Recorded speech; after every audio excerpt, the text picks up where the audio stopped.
Assalamualaikum warahmatullahi wabarakatuh. Nama saya Khairun Najah binti Abu Hassan Syari dan nombor matrik saya ialah 291430. Jadi hari ini saya akan menerangkan mengenai pengujian dan juga penilaian. Jadi yang pertama ialah pengujian. Pengujian ini merujuk kepada kaedah mengukur pencapaian pelajar melalui ujian ataupun kuis. Ianya merupakan bentuk penilaian yang dijalankan yang bersifat kuantitatif dan biasanya dilakukan dalam bentuk yang bertulis. Antara kelebihan pengujian ini ialah mudah dijalankan.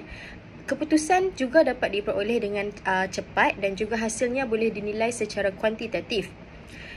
Ini juga sangat berguna untuk melihat tahap kefahaman pelajar terhadap sesuatu topik dalam masa yang singkat. Namun begitu, terdapat beberapa kelemahannya, iaitu pengujian ini terlalu fokus kepada markah semata-mata tanpa menilai tahap pemahaman pelajar itu yang sebenarnya. Ia tidak menilai secara menyeluruh, terutamanya dari aspek sikap, kemahiran ataupun nilai yang penting dalam pembentukan sasiah pelajar. Oleh itu, ia kurang sesuai untuk menilai potensi pelajar itu secara holistik. Yang kedua ialah penilaian. Penilaian pula merujuk kepada proses menyeluruh dalam menilai pembelajaran pelajar. Ia bukan sahaja melihat kepada pencapaian akademik, tetapi ia juga merangkumi sikap, kemahiran dan juga penguasaan pelajar itu terhadap pembelajaran yang dipelajari secara menyeluruh.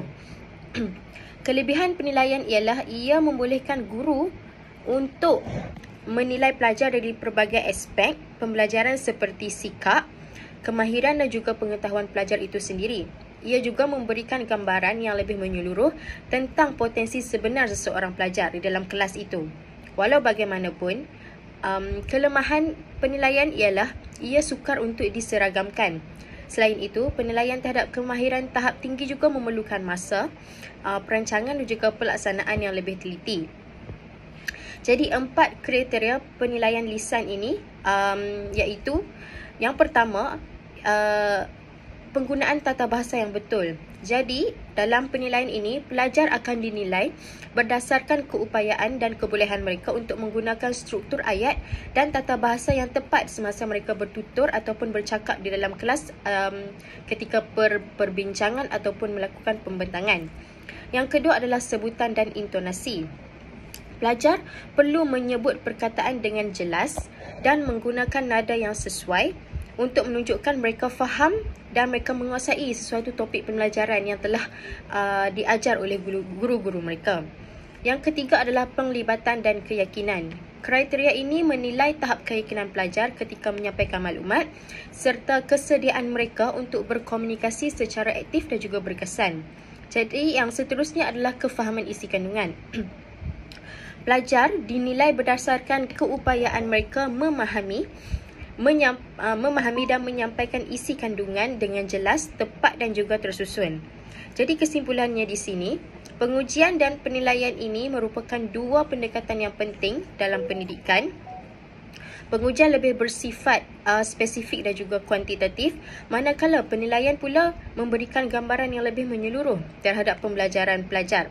Penggunaan kriteria penilaian yang jelas pula dapat membantu untuk memastikan proses penilaian lisan menjadi lebih objektif dan juga berkesan. Seterusnya, saya akan membentangkan 5 soalan yang telah disusun mengikut aras kognitif dalam taksonomi Bloom, bermula dari aras paling rendah iaitu pengetahuan hinggalah ke aras 10 iaitu mencipta. Jadi soalan yang pertama iaitu soalan bagi tahap aras 1 iaitu pengetahuan. Apakah maksud peribahasa? Jadi jawapannya ialah B, iaitu ungkapan yang mengandungi makna tersirat.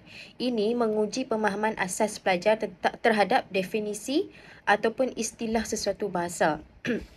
Seterusnya, soalan kedua pula adalah mewakili tahap pemahaman iaitu aras 2. Soalannya berbunyi begini, apakah maksud tersirat dalam peribahasa bagai melepaskan batuk di tangga?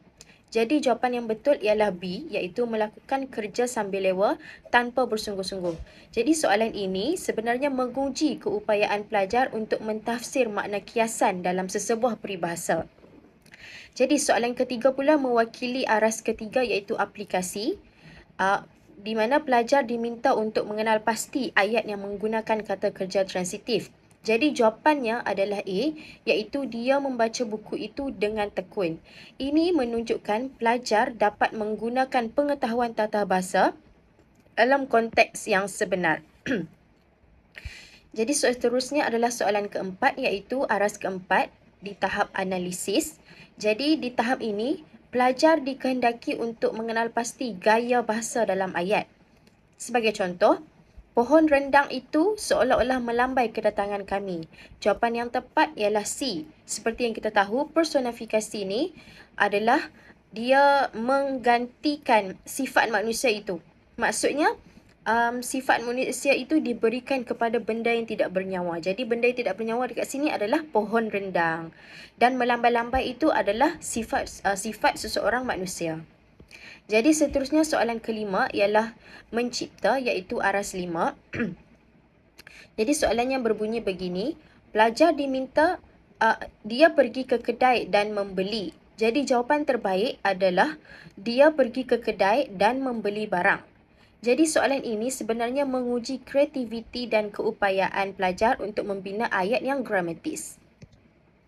Seterusnya, saya akan sambung pembentangan dengan 5 lagi soalan bahasa Melayu yang disusun mengikut aras kognitif dalam taksonomi Bloom.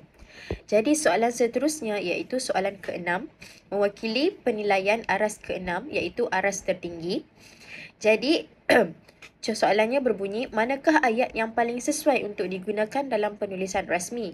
Jadi, jawapan yang betul adalah C, iaitu kehadiran saya akan ditentukan kelak. Jadi soalan ini memerlukan pelajar untuk menilai gaya bahasa yang sesuai berdasarkan konteks rasmi. Jadi soalan seterusnya adalah soalan ke-7. Kembali kepada pemahaman yang kedua. Jadi kembali kepada pemahaman iaitu aras kedua. Jadi soalannya adalah apakah tujuan penulisan teks ucapan? Jadi jawapan yang betul adalah B, iaitu untuk menyampaikan maklumat ataupun penghargaan.